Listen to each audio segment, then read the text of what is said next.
From Ukraine to the Red Sea in the Middle East, recent years have arguably sent a signal that a number of global militaries might have a munitions issue. Most NATO states are probably looking at the missiles and munitions they've sent to Ukraine, and from Storm Shadow to Patriot, likely concluding that while there's always room for improvement, they don't have a pressing quality problem. But when Russia has to reach out to North Korea for shells and missiles, European magazines can be stressed keeping the Ukrainians in the fight, and the battle against a force of Iranian irregular proxies in Yemen can chew through a noticeable chunk of annual US production when it comes to some of its missile systems, it's hard to avoid the conclusion that a lot of these forces might have a quantity problem. Since the end of the Cold War, the general trend has been for munitions to become more advanced, more capable, and more expensive, thus putting budgetary pressure on decision makers to procure less, and supply chains to optimise for production efforts that run low and slow. But with rising global tensions, a return of conventional warfare to Europe, and a pivot in focus for many militaries away from counterinsurgency and towards the prospect of large-scale combat operations against peer opponents, many militaries seem to be increasingly concerned not just with making sure that they have the best munitions, but that they have enough munitions. And so today, I'm going to ask how modern munitions came to be so expensive, and how nations might potentially approach the problem of making sure their fighter pilots and warships aren't down to harsh language and ramming tactics by week 7 of a major war. To do that, we're going to start by looking at the basics of the problem. How have munitions come to be so expensive, and why might those cost and availability issues represent a strategic concern, beyond the obvious of it being really hard to fight a war if you run out of ammunition on day 7. Then we'll pivot to some of the potential solutions that countries have been looking to get around that problem. That includes techniques like conversion, downscaled requirements, technology substitution, and teaming, in support of what's called a high-low mix, where you use cheaper, more available munitions to service most of your targets and save your proverbial silver bullets for when they're really needed. Then, because these things are never simple, we'll look at the risks of adopting that approach, before closing out with some final reflections on what nations might potentially do if they want to avoid the risk of building a very expensive, very capable military that's down to sticks and stones at a point where their opponent is still slinging shells. But before we jump into it, a quick word from a sponsor. And today, that's my VPN of choice and long-term channel sponsor, Private Internet Access. In terms of the sheer number of people and businesses connected, the modern internet and our digital environment is an incredible thing, and we've sure come a long way from the days of AOL CDs and dial-up modems. But our new, increasingly digital environment has always come with some rough edges, from privacy concerns to a degree of fragmentation that isn't immune from things like rising geopolitical tensions. Looking out for your privacy in that kind of environment might mean layering tools and practices, watching where you browse, picking secure passwords, being careful where you post your information, and if you're like me, using a VPN. What that might allow you to do is reroute your internet traffic, change your publicly perceived IP address, and also potentially change how your activity is logged, because PIA claims to have a no-logs policy that's been audited and court-tested. In a sense, you can compare many of these precautions like VPNs to seatbelts in a car or an ejection seat in an aircraft. The vast majority of the time, you might be fine without them, but in the event you ever do need them, you might be happy they're there. Private Internet Access also advertises compatibility with a range of streaming services and availability that extends both cross-platform and around the world, with servers in more than 84 countries worldwide. Plus, a single subscription will allow you to cover an unlimited number of devices. So if you're interested, there will be a link in the description which gives you access to an 83% discount on a 2-year subscription plus 4 bonus months, covering an unlimited number of devices with a 30-day money-back guarantee. And so, with my thanks to PIA as always, let's get back to it. Okay, so let's start with some of the basics of the cost and availability problem that we're looking at here. Humans being humans, the general trend through much of history was for war to become more resource intensive as humanity gained access to more resources. Before the proliferation of metalworking, for example, you could be a top-tier force without metal equipment. But once your opponent started fielding much pointier sticks and better personal protection, the age-old logic of an arms race often demanded that you match that innovation or accept the potentially lethal risks of falling behind. There are admittedly some historical cases of innovation bringing per-unit costs down. You can argue the big armour lobby really dropped the ball on the whole gunpowder thing, for example, as it was generally much cheaper and less capital-intensive to equip a soldier in the 1700s with a musket and a fancy hat than it had been to deck out many European troops in the 1500s who could expect at least some armoured protection. Generally speaking, though, the overall trend in weapon system cost and complexity has been upwards over time. Of course, political resistance and frustration to that trend is nothing new. In the lead-up to the 19th century Austro-Prussian War, Austria-Hungary held on to its old muzzle-loading Lorenz rifles. They were generally assessed to be good enough, and significant investments had been made in building up production capacity and getting per-unit costs down. But after getting thoroughly and rapidly slapped by a Prussian army that had access to better organisation, better logistics, and a breech-loading rifle, Vienna ultimately bit the proverbial bullet and started converting to breech loaders the very next year. Part of the logic underpinning many of these modernisation decisions across history is that while newer, more capable weapons might be more expensive than the old ones, sometimes for a nation there's nothing more expensive than having a second-best military when you need it. The trend is such that it's not even particularly hard to find modernisation programs that were sold on the basis that they might save money that ultimately ended up delivering more expensive systems than the one they replaced. In 1991, for example, the US Government Accountability Office had a bit of a go at the US Army because the latter had originally projected that replacing the old M60 tanks with the new XM1, eventually the M1 Abrams, would actually lead to slightly lower annual operating and support costs per vehicle, to the tune of $1,200 less per tank in 1976 terms. That obviously sounded like a fantastic deal, given how much better of a tank the Abrams was meant to be. That is until the M1 and M1A1 actually began to be fielded in quantity, and the GAO concluded based on the actual data that while the M60 cost about $50 in spare parts and fuel to run per mile in 1991 terms, the cost for the M1A1 were a casual 3.2 times higher. And that figure was just for parts and fuel. The M1A1's 120mm high explosive ammunition also cost about 8 times as much at the time as the 105mm it was replacing. The point here isn't that the Abrams wasn't a much better tank than the M60 for the US Army. It was, nor that it wasn't worth the money to make the changeover. It's just to demonstrate that when it comes to weapon systems evolution, often even the stuff that isn't meant to cost more ends up costing more. And if you think the cost growth trend has just been limited to major platforms, think again. Because as missiles and munitions have tended to become more capable, the price tag has often followed. A modern US warship, for example, like an Arleigh-Burke destroyer, is going to be equipped with a range of missile systems, all of which are arguably quite capable, but with a sticker shock factor to match. For close-in defence, the RIM 116 rolling airframe missile comes in at just under $1 million a shot, meaning that if you somehow found a way to bring down incoming missiles by flinging Lamborghinis at them, on paper that would be a cheaper option than using the cheapest missile on our list. But for longer-ranged engagements, you're looking at about $1.5 million for an Evolved Sea Sparrow, $2.5 million for an SM-2, $4.3 million for an SM-6, which is basically the US Navy's anti-everything missile. And then, if you want to start shooting down satellites or targets outside the atmosphere, for various versions of the SM-3 missile, expect to pay north of 11 and south of $29 million per shot. The prices for land attack or anti-ship missiles tend to be a bit lower, but you're still talking about $1.9 million for a Block 5 Tomahawk cruise missile, or about $1.4 million for recent versions of the Harpoon anti-ship missile. The natural result of that kind of pricing is that even a relatively small naval force can fire off a significant amount of taxpayer funding in relatively short order. By April 2024, for example, the US Secretary of the Navy estimated they'd fired off about $1 billion worth of munitions during operations in the Red Sea. That wasn't for large-scale combat operations against a peer opponent, it was for Operation Prosperity Guardian against the Houthis, and for providing a minority share of Israel's air and missile defense efforts against Iran. Cut forward to 2025, and $1 billion might not even cover just the SAMs, with the Navy reporting it had fired 120 SM-2s, 80 SM-6s, 160 main gun rounds, and a combined 20 SM-3s and Evolved Sea Sparrows, with some analysts estimating the split there to be 13 SM-3s against 7 ESSMs. That's about 400 munitions of various kinds fired off against missile and drone targets, not counting any of the cruise missiles or ordnance that have been used against ground targets. And importantly, beyond just the raw dollar value, it also represented a significant share of the annual production rates for some of these munitions.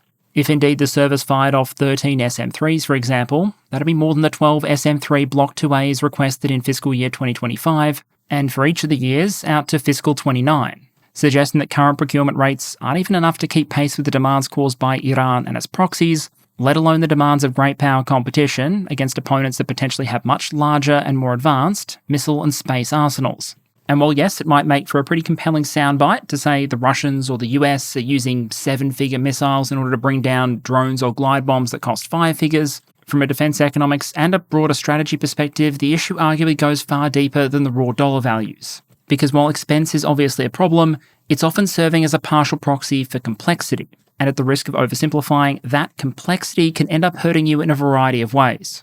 It might tightly limit the number of suppliers that you can bring in to assist with production, meaning that in an emergency or a scenario where you need to ramp up production very quickly, you might only be able to leverage a small part of your nation's industrial capacity. If the emus were invading and the government put out the call, your mate Damo could probably bash together a World War II-era Sten or Owen gun in his backyard shed, but he's not going to be able to make a particularly meaningful contribution to the Tomahawk missile supply chain. In Ukraine, drone technology is simple enough that lots of businesses find a way to actively contribute. What used to be a furniture factory, for example, might instead produce wings and fuselage sections. But many complex modern munitions rely on complex production facilities and supply chains to produce. And that feeds into the dual challenges of responsiveness and fragility. By responsiveness, I simply mean that for a lot of modern munitions, production times are very long. Per the CSIS, production timelines for American JASSM or Tomahawk missiles are around the 2-year mark. Meanwhile, in Europe, MBDA's stated goal is to get production time for the Aster-30 surface-to-air missile down to 18 months by 2026 from the original 42 months. If 42-month production timelines had been standard leading up to World War II, systems America ordered after the bombing of Pearl Harbor might have arrived in time for Japan's final surrender. The strategic implication here is hopefully fairly obvious. Complex munitions with complex supply chains also often need complex inputs. That might mean more potential points of failure if a particular supplier drops out of the supply chain or a particular strategic material becomes harder to access. Something which might be a potential concern if for some unknowable strategic reason you allow your defence industry to become deeply reliant on a potential adversary for supplies of rare earth minerals and other critical inputs. During peacetime that might be fine and cheaper than domestic or allied sourcing, but it might leave your DIB vulnerable to potential disruption if tensions ever flared or a trade war broke out. A final limb of the problem then is that all else being equal, the more complex and costly a munition is, the harder it's going to be for any given country to afford to produce the thing in quantity, and the more vulnerable it's going to be to the cost-quantity death cycle. That's where you buy fewer of a thing because it's expensive, thus robbing industry of economies of scale, which pushes up the price, which causes you to buy fewer, which drives up the price. The natural potential result of this is either very slender production lines with very little in the way of slack capacity in order to maximise efficiency for small orders, or in more extreme cases, production lines going entirely cold. To be fair, that kind of death spiral can affect just about any military or civilian system for that matter, not just expensive ones. But all else being equal, a high per unit cost isn't exactly going to help. And so production capacity for blingy munitions is always going to be vulnerable to the budget razor gang. Now, it needs to be said before we move on that when it comes to this topic, there are some nuances and exceptions. Yes, the price of a lot of munitions and equipment has inflated over time, but the effect is far from universal. And there are plenty of examples of programs where Western nations have been able to produce relatively top-tier munitions or equipment at prices that are very competitive with, or even cheaper than some non-Western competitors. Another reason a lot of production is focused on more complex munitions might simply be the absence of wartime pressures that historically have pushed nations towards simpler ones. You don't need to send British troops into combat in 2025 using the amalgam of weaponized industrial piping that was the Sten gun, because the time and money is there to produce them something better, and in many countries soldiers' lives are considered valuable, and so probably worth the cost of kitting them out to a higher peacetime standard. And in that respect, relative to the capability they provide, I'd argue many modern weapon systems and munitions are an absolute bargain compared to historical equivalents. In the early 1940s, for example, an M1 rifle cost the US government about $82, more than $1,600 inflation adjusted. But provided your procurement guys don't attend too many gun shows and thus get attached to particularly blingy options, you could absolutely equip a modern military with an AR-style 5.56mm assault rifle with a modern optic for less than the inflation-adjusted price of that World War II-era rifle. We have gotten better at finding ways to produce stuff affordably. It's just a lot of the time we've been even better at finding ways to make them more complex and expensive. There's also a lot of military scenarios where cost absolutely isn't the primary concern. Trying to shoot down an incoming ICBM using America's ground-based mid-course defense system could easily cost hundreds of millions of dollars per intercept, depending on how many interceptors are fired. But even if the interceptors cost more than the incoming missile, they probably cost less than the cleanup and rebuilding after a major city is hit with the bloody nuke. Body armor is usually going to cost more than the bullet it stops. But unless you're in North Korea, probably not more than the soldier it protects. Sometimes the context of the mission means that cost can't be the primary concern. But in the end, I'd argue that for a lot of planners, it is a real concern. Because there's always a risk munitions become a soft target in a procurement budget, and expensive ones even more so. Part of the reason they can become a low priority investment is because there's something you really only need at scale if something really bad happens. But under ordinary peacetime conditions, when everything is fine and dandy, you can probably make do with relatively small quantities. Contrast that with other investment areas. If you don't have your basic platforms, your troops won't have anything to train in, and you won't be able to do your regular missions. No air policing and security, no disaster relief, no international exercises. Likewise, you're going to need your bases, your support services, and of course you're going to need people, because without them, you can't do anything. But beyond basic training requirements, munitions only become essential if you actually want to shoot at someone. And so there might always be a temptation for decision makers to look at that ammunition procurement line and decide that it's obviously an important nice to have that you can deal with next year. To give you a sense of the challenge here, back in January 2023, the CSIS published a piece called Empty Bins in a Wartime Environment, the challenge to the US Defense Industrial Base. In it, they reference a number of CSIS war games in which the US team went up against the People's Republic of China during a Taiwan Straits escalation scenario. And what they generally found were the US players emptying the cupboard very quickly. Quote, in nearly 24 iterations of a CSIS war game that examined a US-China war in the Taiwan Strait, the United States typically expended more than 5,000 long-range missiles in 3 weeks of the conflict. In every iteration of the war game, the US expended its inventory of long-range anti-ship missiles within the first week of the conflict. End quote. To give you a visual sense, that chart there on the right shows the depletion of more than 6,000 AGM-158 missiles over the course of 9 days of simulated campaigning. Now, a lot of assumptions went into generating that graph, and if I were to repeat that exercise, I'd produce different numbers. And I don't think the goal here is to minimise the enormous amount of damage that thousands upon thousands of high-end precision munitions could potentially do. It's an illustration of a scenario where a year or two's worth of production might be fired off in a day or two. And if you think I'm just picking on the US here, don't worry, in many ways European militaries tend to be worse. We've seen European states struggle to provide ammunition to Ukraine and have to try to find it on the international market or scale up production. We've heard warnings about the missile reserves of the French Air Force, or seen that Allied powers needed to borrow munitions from the United States during operations in Libya. And before we saw the war in Ukraine highlight the magazine depth issue in very real-world fashion, the ammunition issue was already coming up in Allied war games. Reportedly, for example, during Allied exercise Warfighter 21-4 back in 2021, the UK's 3rd Division managed to burn through a bulk of Britain's relevant ammunition reserves in just over a week, thankfully in simulated fashion. As US General Ben Hodges reportedly put it, quote, in about 8 days of exercise, every bit of important ammunition in the British Army's inventory was expended, end quote. Of the US and its allies, he also said that they absolutely, quote, do not have enough of the critical munitions that we need, especially what is called the preferred munitions, the ones that are precise in targeting, end quote. Now, I have seen some commentators argue that since Russia and Ukraine are still slinging shells at each other several years into the war, that maybe these fears about a munition crunch and a crisis could be exaggerated. Personally, I'd argue the opposite. This is actually what a munitions crunch looks like, and it's afflicting two militaries that were much better prepared for it than a lot of others around the world.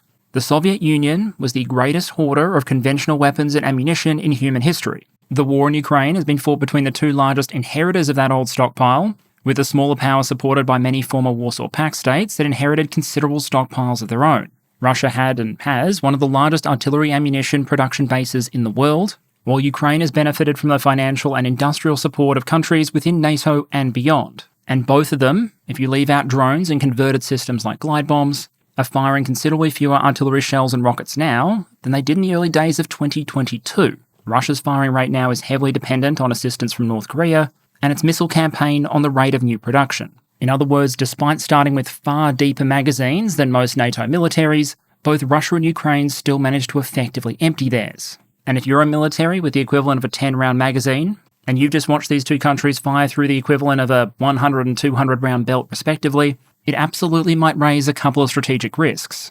For one, it might undermine your ability to deter a potential opponent, and corrode the overall efficiency of your entire military budget. If you spend enormous amounts of money building up a large artillery park and a massive fleet of combat aircraft, along with the highly trained personnel, the infrastructure, and the operations and maintenance effort required to actually sustain those assets, but then you decide to cheap out on the munition stock to the point where your jets are going to be going in for guns by week 3, the value of all that investment in high-end platforms and capabilities is massively undercut, because the other side might calculate they don't really need to be able to destroy your Air Force or your Navy. They just need to be able to tank through the amount of damage you can do with that pre-existing munition stock, then wait for the magazines to empty and your warfighting capability to fall off a proverbial cliff. It also might severely limit in practical terms the options that are available to senior decision makers. You might decide as a national leader, for example, that it's in your country's interest to supply ammunition to a third party to change the outcome of a conflict, or perhaps to launch a campaign of airstrikes against a perceived threat, or to assist an ally with air and missile defense. But if your munition supply picture is relatively constrained, all of those decisions might force you into a difficult trade-off. Do you take that strategic win, even if it leaves you more exposed until you build your reserves back up? In some cases, that might not be as much of a strategic issue.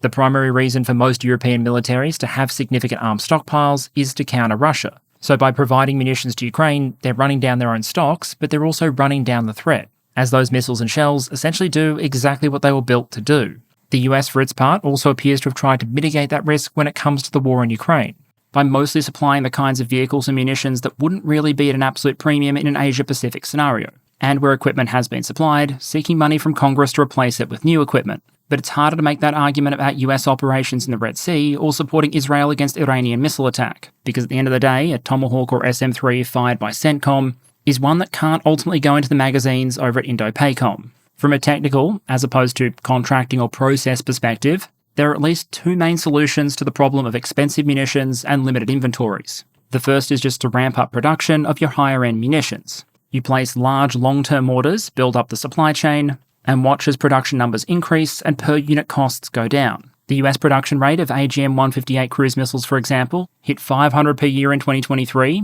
720 in 2024, with Lockheed Martin saying they're en route to a rate of about 1,100 per year. That effort has also placed downward pressure on the price of the missile despite a very inflationary global environment, meaning the US Air Force can often expect to procure an advanced stealthy cruise missile for significantly less than many allied states would expect to pay for an equivalent or inferior munition. In the future, we might also do a quick inventory of efforts to ramp up munition production around the world, especially in Europe. But increasing the supply of high-end munitions is really only part of the solution we've seen countries try and pursue. The other big element is reducing demand for them. Overall, firing Tomahawks at Toyotas is not a particularly sustainable defense industrial strategy, even if you're the United States. But sometimes the mission might require destroying a Toyota. And while you're still probably going to want something that hits relatively hard to take out something as rugged as a Hilux, a stealthy cruise missile is probably overkill, and so you might want to have something more basic in inventory. This is a concept of a high-low munition mix, where you build up an inventory of high-capability, expensive weapons to deal with priority or difficult targets, and much cheaper, more available low-capability systems to deal with everything else. As to how you might end up sourcing those lower-end products from a defense industrial base used to producing the high-end and expensive, there are a couple of relevant techniques I want to go through, starting with conversion and scaled-down requirements.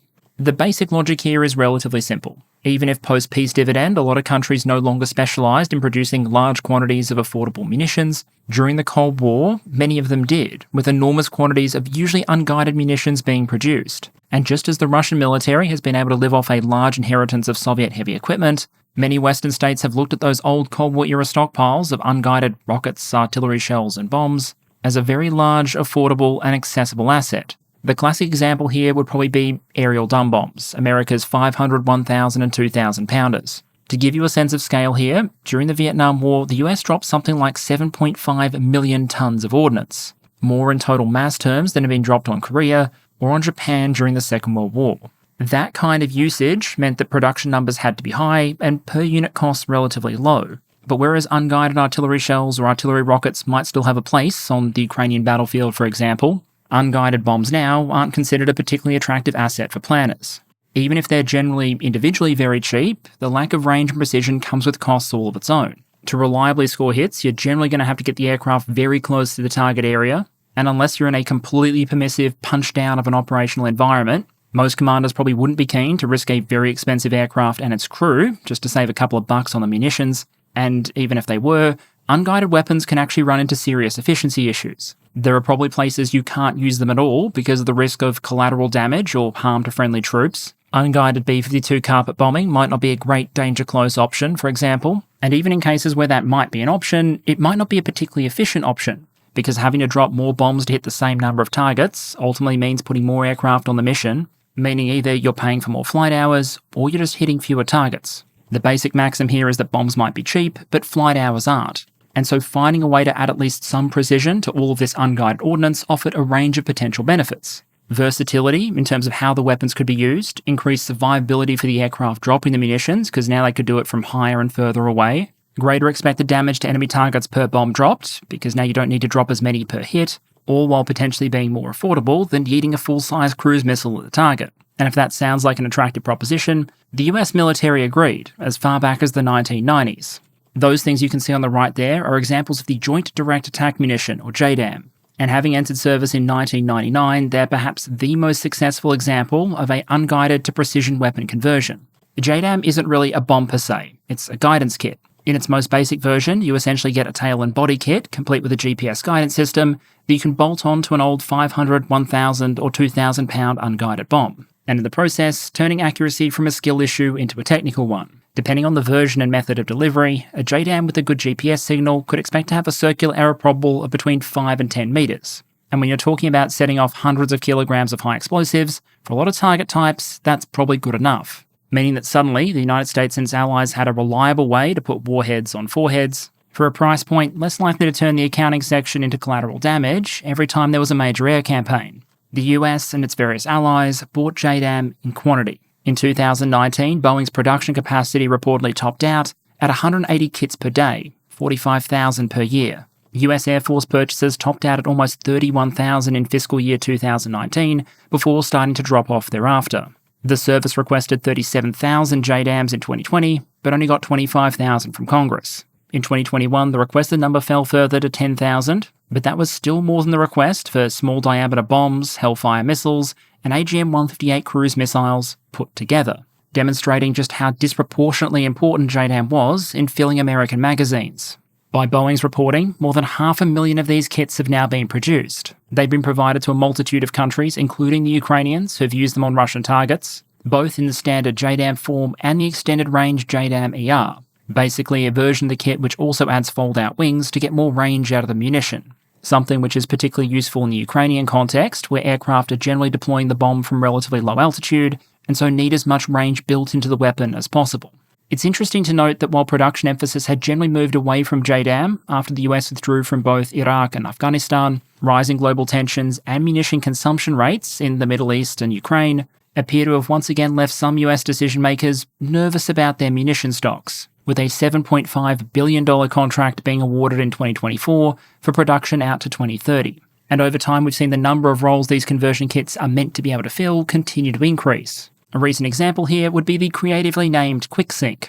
The US Air Force Research Lab calls QuickSync the following, quote, "A joint capability technology demonstrator that rapidly integrates and demonstrates Department of the Air Force technology, which creates air-delivered, low-cost surface vessel defeat capability for the warfighter," end quote, which is a great way of saying that they put a new seeker on JDAM so it can hit ships. Per the AFRL, part of what this system might be trying to substitute for isn't just expensive long-range anti-ship missiles, it's torpedoes. Quote, "Torpedoes such as the heavyweight Mark 48 are still the primary method used to sink enemy ships. A Navy submarine has the ability to launch and destroy a ship with a single torpedo at any time, but by launching the weapon it gives away its location and becomes a target. The QuickSync, JCTD, aims to develop a low-cost method of achieving torpedo-like seaworthy kills from air at a much higher pace and over a much larger area than covered by a lumbering submarine," end quote. And yes, apparently the Air Force couldn't resist throwing a little bit of shade on the top speed of the Navy submarines right at the end there.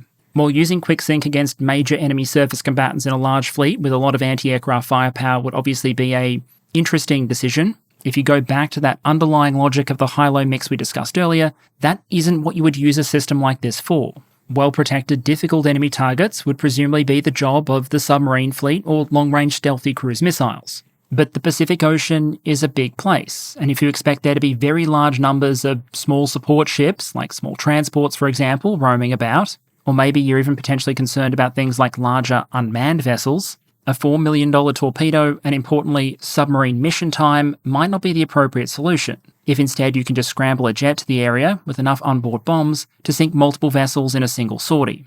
And if you do find the need to deploy a low-end munition against a higher-end target, a middling option might be to combine that low-cost munition with a high-cost platform. It's probably fairly telling, for example, that one of the tests the US did with QuickSync was using a B-2 stealth bomber, which, given its stealth features, might actually be capable of getting close enough to targets to use these kind of munitions without putting itself in massive danger. The reason I focused on JDAM is because it's a pretty clear illustration of just how important this conversion process has been to meeting the needs that many air forces have for precision munitions within the bounds of their available budgets. But even though we talked about an American system, it's important to remember that strapping a guidance kit and some wings to an old Cold War era bomb is not American proprietary technology. In Ukraine, Russia has been doing exactly the same thing. adding relatively crude but very cheap UMPK wing and guidance kits to their old fab unguided bombs, and in so doing, essentially salvaging the role of a lot of the VKS in Ukraine. They've given Russian aircraft a way to reliably deliver a lot of high explosive in the general direction of Ukrainian targets without getting in the range of Ukrainian air defences. And the sheer size of these bombs has sometimes made them much more effective against certain targets, like heavily reinforced defensive positions, than just a rain of much smaller artillery shells. And precisely because the Russians have been able to scale up production and deploy these things en masse, there's been a pressure on the Ukrainians to rely on things like electronic warfare to counter them, because there are just too many of the things to spend air defense missiles on. Both Ukraine and Russia still obviously use more expensive, higher-end long-range weapons, cruise and ballistic missiles like Iskander, Caliber, or Neptune. But in terms of sheer explosive volume of air-delivered bang for primarily frontline targets, I think it's fairly telling that both sides have come to rely so heavily on converted dumb bombs. But what about air-to-air targets? After all, in Ukraine and the Red Sea, it's aerial drones, one-way attack or otherwise, that have often become the spammers' unit of choice. Here, the example I'm going to go with is the Advanced Precision Kill Weapon System, which, like the JDAM, is essentially a guidance and control kit that you slap onto an older munition. In this case, an old Cold War-era Hydra 70 unguided 70mm rocket, which is itself actually related to an old World War II-era design. For very roughly 20 grand with the latest versions, you get yourself a laser-guided Hydra, which means the weapons are impervious to a lot of forms of electronic warfare and precise enough to be used against drones. We've seen footage coming out of the Red Sea of the US apparently using these things to down Houthi drones, which could potentially cut the cost per shot by very roughly 20 times, compared to an AIM-9. Meaning even if you still have all of those operational costs associated with getting an aircraft out there to shoot the drones down, your shot exchange ratio is probably tight enough that's more of a challenge for the cash-strapped Houthis as opposed to the US Air Force and Navy. Even the Saudis, who have previously made some pretty strong plays for the shot exchange wooden spoon, have also apparently seen value in the system, ordering around 2,000 APKWS-2 systems from the United States, along with the associated training, spares and other elements, for around $100 million US, which by the standards of Saudi military purchases is basically the equivalent of using a fiver you found in the back of your couch. Given the size and versatility of the rocket pods, the Saudis likely intend to mount these things on helicopters, not just on fixed-wing aircraft, providing an even lower cost option if you want to defend critical infrastructure against incoming one-way attack drones. The Ukrainians have received the system in a ground launch configuration for use against Russian drones, basically a laser designator and a multiple launch pod of these rockets bolted to a Humvee, with the passenger seat converted into a gunner station. And the United States has also previously used the system in a ground attack capacity, mounting these guided Hydras on systems like the OV-10 Bronco, that you can see an image of on the right there, and using them to attack ISIS targets on the cheap. Some of the reporting, which we obviously can't independently confirm, describes Bronco crews successfully attacking individual human-sized targets through windows or doorways. In that kind of role, as well as being very cheap, the guided Hydra also has the advantage of being very small, which reduces the potential for collateral damage compared to larger munitions. The next step in the system's evolution now appears to be the addition of an IR seeker. At present, one of the drawbacks of the system is that a pilot needs to keep the target laser designated until the weapon impacts. That both limits the ability of a pilot to maneuver and also how quickly targets can be engaged, because you have to wait for your first rocket to impact before you can switch targets and fire another. That might not matter if you're one aircraft trying to engage one drone, but if you're carrying 28 guided Hydras and trying to shoot down a swarm of the things, it might potentially slow you down. With an IR seeker on board the rocket, you can speed up the process. The aircraft laser designates a target to tell the rocket what it wants it to hit. The rocket is fired and then guides in using its own sensor. While the rocket's still in flight, the aircraft can be designated Target 2, Target 3, Target 4, and firing rockets against each of them. The trade-off, of course, is that you now need to pay for an IR seeker that you won't be getting back once the rocket hits its target, but the advantages are also obviously there. And with drones becoming more and more common as aerial targets over time, I can see there being demand for a system like this. Okay, so we've covered air-to-ground, air-to-air, now it's time for ground-to-ground. There are a couple of examples we could go with here, but I think one of the more instructive ones is the Ground-Launched Small Diameter Bomb, or GLSDB. We've talked about this system in the past, but at its core, it's basically an American small-diameter gliding bomb with a rocket motor strapped to it, so you can launch it from the ground rather than dropping it from an aircraft. In a sense, it's actually a double conversion product, because the SDB is an existing munition, and the rocket motors are usually surplus from decommissioned artillery rockets. On paper, it's a way to deliver a roughly 90-kilogram warhead more than 150 kilometers to a target, with a high degree of precision for a price of around $40,000 per.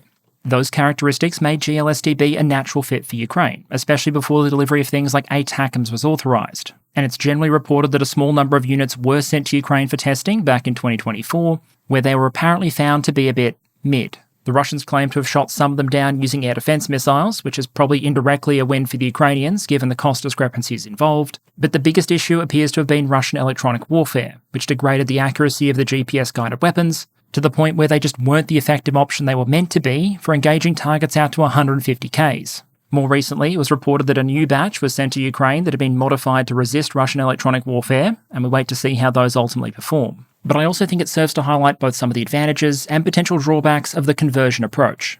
Advantageous in the sense that it might enable you to pull together a lot of low-cost munitions out of inventory you may already have, but also disadvantageous in a variety of ways. If you're converting existing inventory, that model's only going to work until that inventory runs out. Depending on what you're talking about, that inventory might be very, very deep. But you're only going to have so many surplus rocket motors, so many old rockets. And once you exhaust that storage, if you want to keep producing the system, you're going to have to keep producing the underlying components. At which point the question might be asked, are you really better off producing those various components and then converting them into the kind of system you need, as opposed to, designing and producing the kind of system you need in the first place? Would you get better results, for example, if you designed and built a guided 70mm rocket, as opposed to producing an unguided 70mm rocket, a guidance kit for it, and then bolting the two together? In some cases, the answer might be that you're still genuinely better off producing those base components because you have the existing production lines for them. But if you take that approach, you might leave yourself open to other potential drawbacks. The first is the capability of the system you're trying to build might be significantly restricted by the raw material you're trying to build it out of. Conversion can allow you to do a lot for how a particular piece of ordnance performs, but there are limits. In the case of the GLSDB, a guidance system that worked perfectly well for an airdrop munition that would travel relatively short distances proved to be much less adequate when it was fired from a ground launcher over much longer ranges into the teeth of Russian electronic warfare. A guided Hydra 70 is still going to be limited by the basic range and performance of the Hydra 70.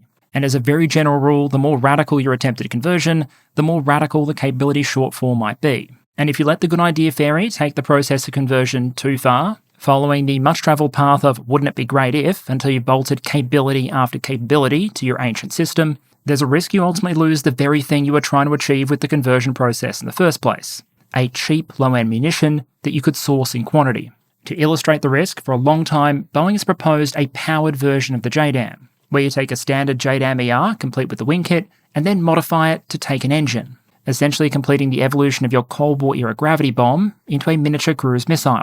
One danger of extreme modifications like this one, if they're not well thought through, is that you end up with less of a baby JASM and more of a half-arsome, something which is neither cheap and available in the way the basic JDAM are, or capable in the way the full-size JASM is. The dividing line between whether something like this is a fantastic idea or a terrible idea might be as simple as how expensive the final design is, how available it is, and how those two metrics compare to the capability it provides. And so until we have good price estimates for a system like this, it's very hard to say where on that spectrum it potentially sits. Plus, if you get to that point, people might start to ask why you're trying to turn gravity bombs into small cruise missiles instead of, just building small cruise missiles. So let's talk about people trying to build smaller cruise missiles and more broadly, this question of scaling down requirements. While conversion is one way to potentially source more affordable available munitions, another option is to simply build them that way from the ground up, with one area where we particularly see this playing out being in the area of standoff air-launched munitions. Basically, Air Forces going to industry and asking for a middle option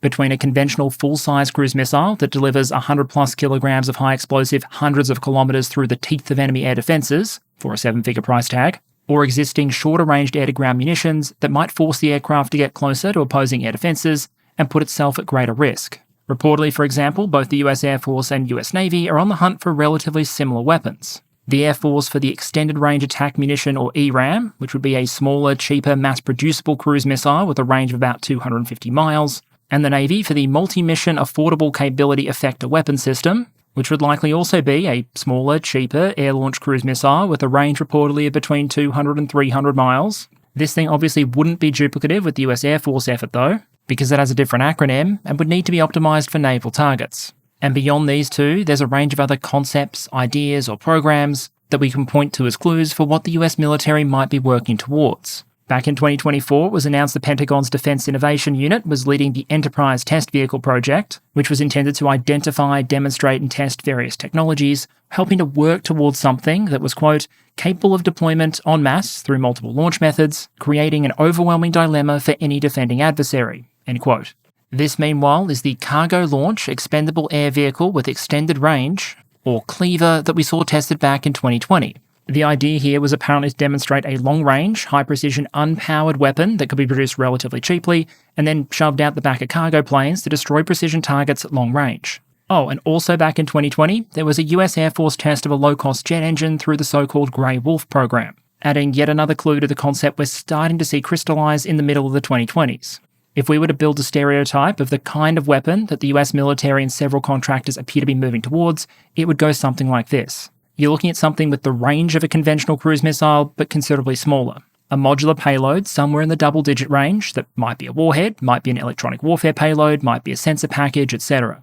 You'd probably be looking at an air-breathing system with a low-cost power plant, and while it would still likely have a decent guidance system, as those have become progressively cheaper over time, it probably wouldn't have the same level of bling or the stealth characteristics that a full-size AGM-158 does, meaning aircraft end up with something they can fire at standoff distances against targets that don't need the full JASM treatment, or potentially missiles that can be provided as allies that you don't want to hand full JASM capabilities.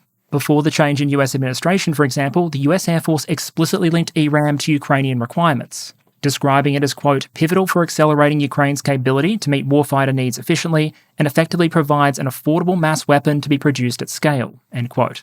By some reporting, the intention might be for that Enterprise Test Vehicle program we mentioned earlier to eventually transition into the FAM, or Franklin Affordable Mass Missile Program, with a reported program target price point of around $150,000 per round.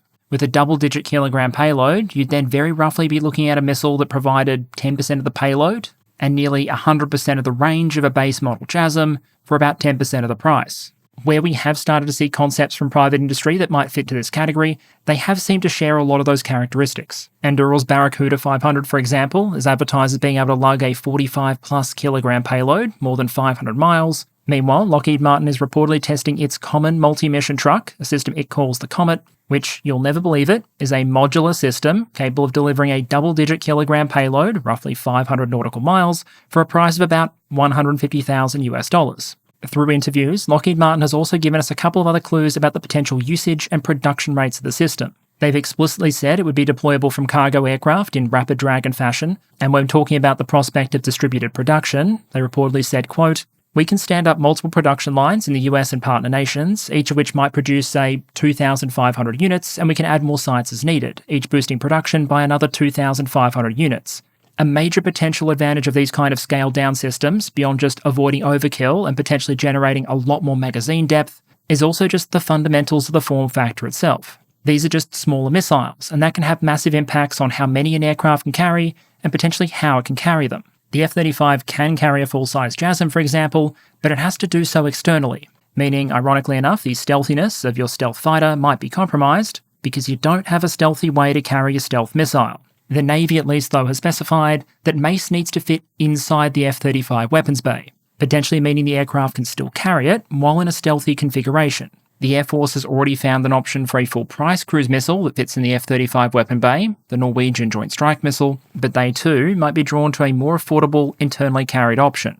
And as I said, smaller weapons might also mean not just more magazine depth for countries, but also for individual platforms. We've seen mock-ups of the UK's next-generation Spear 3 missile, for example, which fits in the gap between the Storm Shadow cruise missile and the Brimstone air-to-ground missile, being carried 4 per weapon bay on the F-35. Whereas Storm Shadow, like AGM-158, is only capable of external carriage.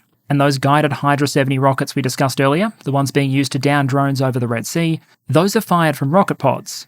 And we've seen images of F-16s flying with 2 7-shot rocket pods per pylon, meaning you might be able to pack 28 munitions for drone hunting in space that could previously carry 2 missiles. Basically, I think it's fair to say that when it comes to effector design, size does matter, in both directions, with going big sometimes being the only way to achieve the kind of effect you want, but going smaller also having benefits all of its own.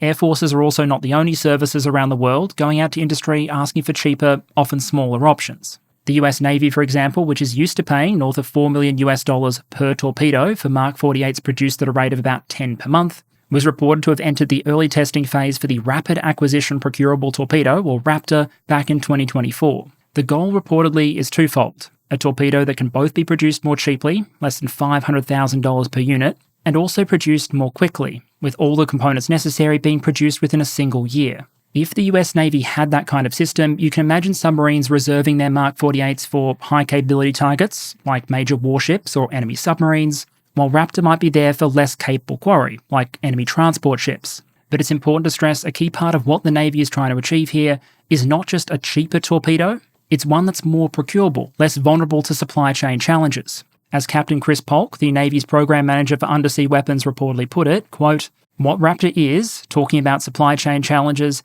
is what can I make that looks like a heavyweight torpedo, but with procurable parts," end quote.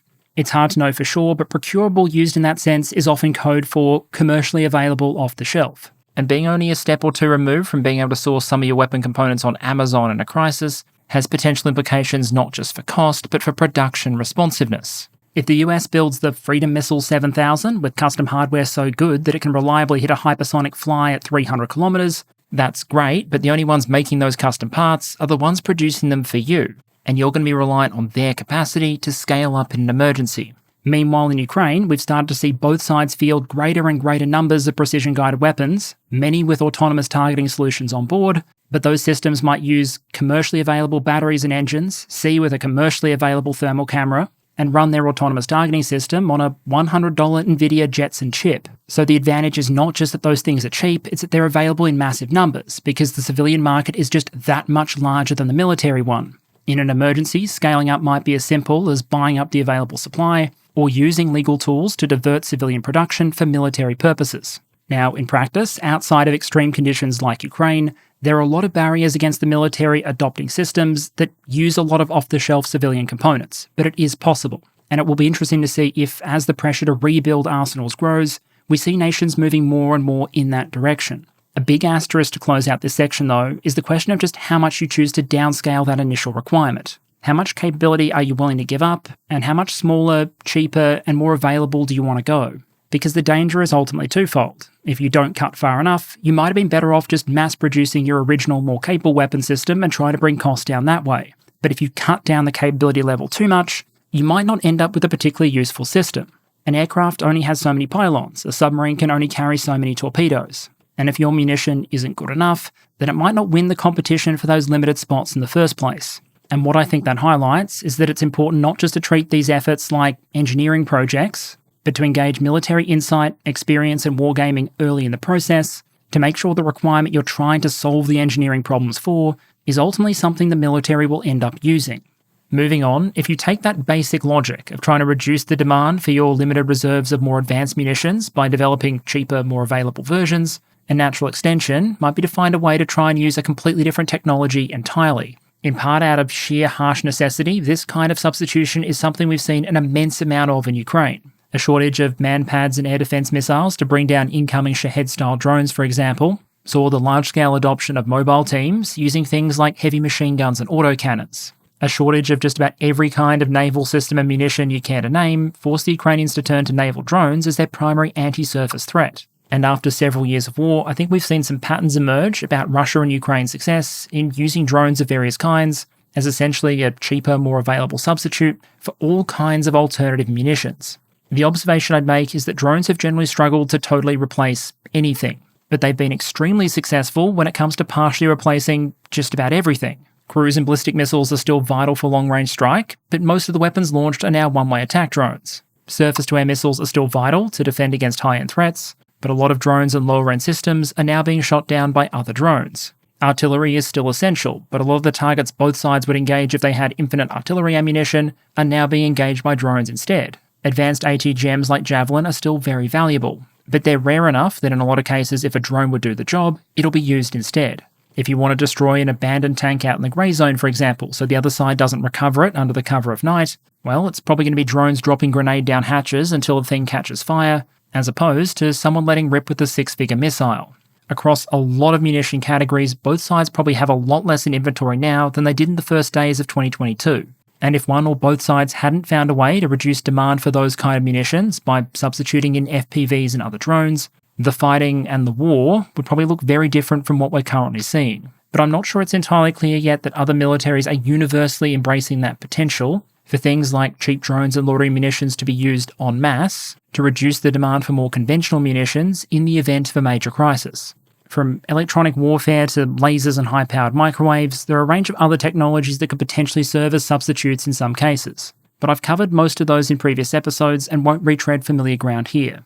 Instead, I think it's enough to say that when a force decides that it needs to achieve a certain battlefield effect or acquire a particular capability, there might be room for creativity in how that particular effect is achieved. And if that means potentially developing or procuring a range of different technologies in order to take some of the strain off high-end munition reserves, Ukraine has already proven to be an absolute case in point for what that kind of approach could potentially achieve. Now, most of the focus this episode has been on the munitions themselves, which is where I wanted it to be. But I do think it's worth at least flagging the industrial side of the problem.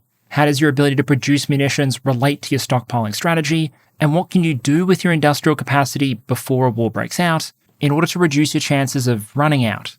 If you go back to some of the basic logic of why a nation might want a munition stockpile, it's usually not for the purposes of holding enough munitions to fight a multi-year war against a peer opponent. Instead, it's often there to act as a shock absorber, a bridge, something which can cover the gap between peacetime production and wartime consumption until your production rates can catch up. How big a stockpile might need to be then is shaped by a number of factors. How many you're producing during peacetime, how many you expect to consume during wartime, and finally, how quickly you expect to make that transition to wartime production levels and what those levels are likely to be.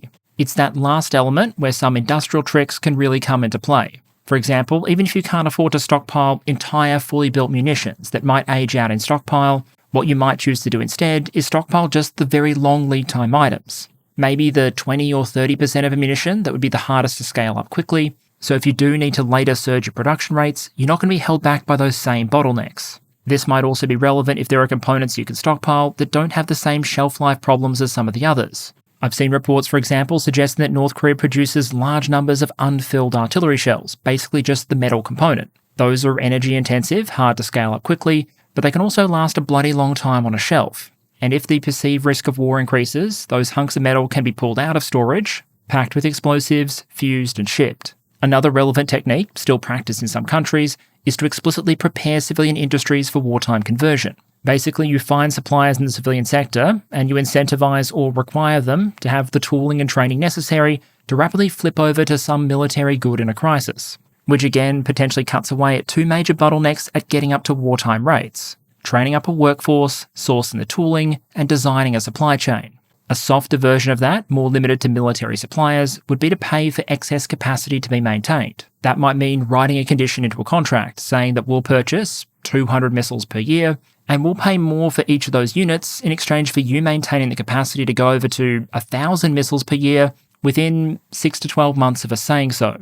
You're effectively compensating a business for the fact that it's going to have to overbuild its production lines and build slack into its model, but if you know you can ramp up and switch over more quickly, you might not actually need to buy as many munitions in the first place to maintain the same level of deterrence. In a sense, part of the Russian defense industrial base arguably achieved this kind of effect before the war in Ukraine almost by accident. There were some facilities that were only operating pre-2022 on much reduced hours and severely underusing their capital equipment. It's also possible to ask designers to build stockpile friendliness, if you will, into a munitions design. The idea here is that if you can extend the shelf life of munition over a long enough period of time, you'll end up with a larger continuous stockpile for the same production rate. Produce 1,000 missiles per year that last 10 years in storage, and if you don't use any of them after 20 years, you'll have 10,000 in storage. But if you lengthen that shelf life to 20 years, that same 1,000 year production rate will get you to a stockpile of 20,000 over the same time period. Obviously, from a purely commercial logic perspective, there might be reasons companies don't want to go down the rugged, long-lasting product route.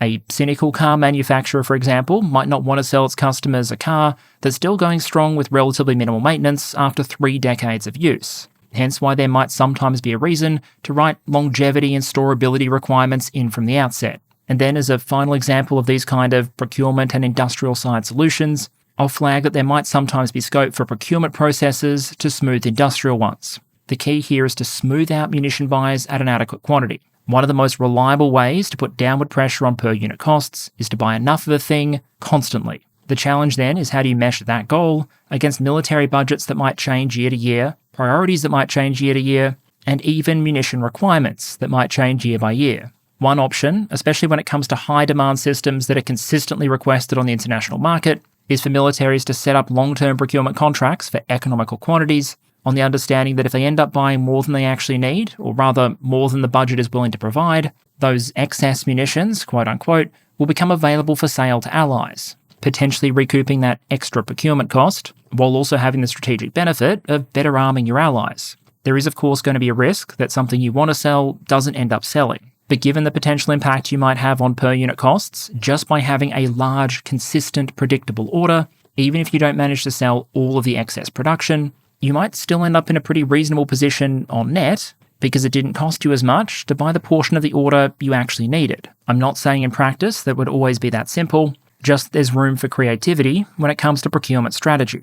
But having gone through a couple of those potential solutions to the challenge of munition stockpiling, I thought it was important in conclusion to flag a couple of the potential pitfalls. Firstly, as already flagged, while it might make intuitive sense to stockpile as many different types of munitions as possible, in the hopes that you can always reach for the one that has the cost and capability profile you need for the mission in question, every time you add a new munition, you're adding a new supply chain, a new production line, new training, maintenance, sustainment and storage requirements, and you're having to stretch your procurement dollars over more and more projects. The danger then is that in chasing an economical solution to all of your problems, you end up without the funding to buy an economical quantity of anything, and the absence of scale ends up destroying a lot of your intended savings through higher per unit costs. Challenge 2 is the need to be realistic about when these systems would actually be used and how commanders, who are human beings, would actually behave in the field. It's all well and good to say that a ship captain could save a couple of bucks by waiting until an enemy drone or missile got close and then trying to shoot it down with his gun system, but in some scenarios that might be tantamount to asking them to accept a greater risk to their ship and their crew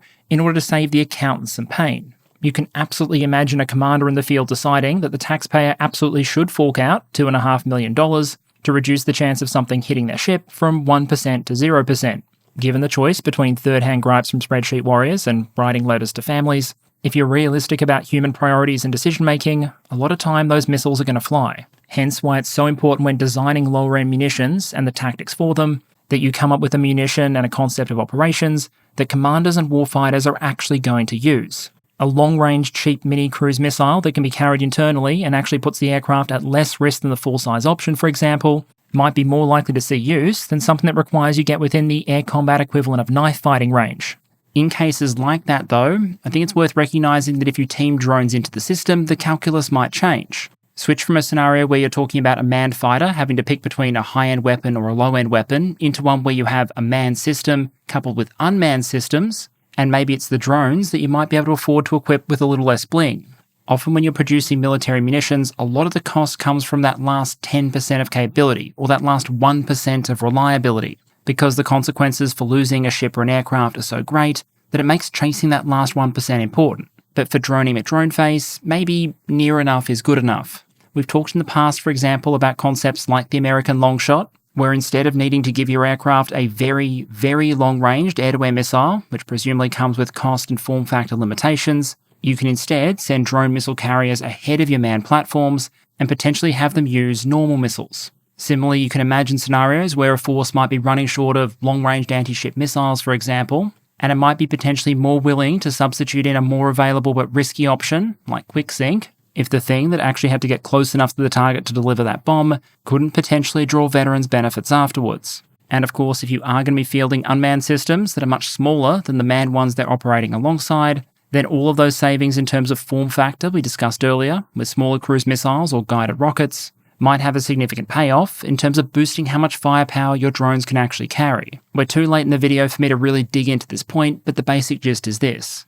In the coming years, as drones become more and more common in military forces, it might be worth giving some thought to whether or not what makes a good munition for a manned platform is always the same as what makes a good munition for an unmanned one. It's also true that not all drivers of this challenge are technical in nature, and being overly focused on developing technical solutions and new munitions might distract from other equivalent or potentially even greater problems like budgeting, procurement, requirements development, and industrial planning. Designing a better munition might help, but if your missile procurement budget is still yo-yoing around in a series of single-year buys, rather than placing solid multi-year orders that encourage industry to invest and costs to stabilise, no matter how good your engineers are, you're still going to end up with less literal bang for your buck. Some countries like France will often get this right with multi-year purchases, but others not so much. And so in the end, for a lot of forces with limited funding, it might actually make sense to just specialise. Pick a smaller number of munitions, even higher end ones, that you or your allies are very good at producing, and before you do anything else, just make sure you're producing enough of that,